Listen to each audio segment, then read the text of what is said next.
In this video, I'm going to demonstrate the slip one yarn over stitch. It's slyo in the pattern. So that stitch, you will bring your yarn to the front and then slip the yarn over from several rows before, plus all the associated yarn overs before. So the first time you do it, you'll just have one stitch and you'll give it a yarn over. But this time I'm on the last row that I have to do it, so I have the previous 3 yarn overs plus the slip stitch.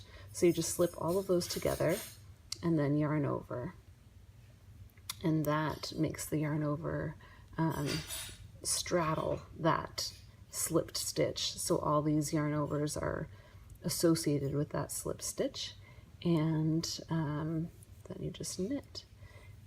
It's knit 2, slip yarn over. Once you get fast, you can really just kind of yarn over and slip at the same time, but it's just easier to have you, if you're not a continental knitter, then you just make sure to bring your yarn to the front and then slip them all and do a yarn over. It's the same as you do for brioche knitting. So one more time, let's just yarn over and slip all of those stitches together. And next I'll show you how to do it on the purl side. And this is what the slip one yarn over looks like on the purl side. So first it's just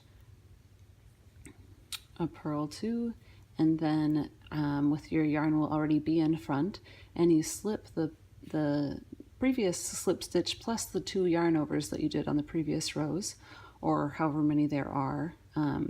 When you're purling, in this case, you'll always have 2 yarn overs with that one of the other color slipping stitches. So slip all of those purlwise and then bring the yarn over and back around to do the next purl stitch. So your slipped stitch gets straddled by all of these other yarn overs. And then when you get to the row where you have to do KY together, that's just knitting all these yarn overs together with that slip stitch. So these are all the associated yarn overs. So you just knit them all together. And then knit 2, knit them all together. And then eventually it will look like this nice bubble stitch.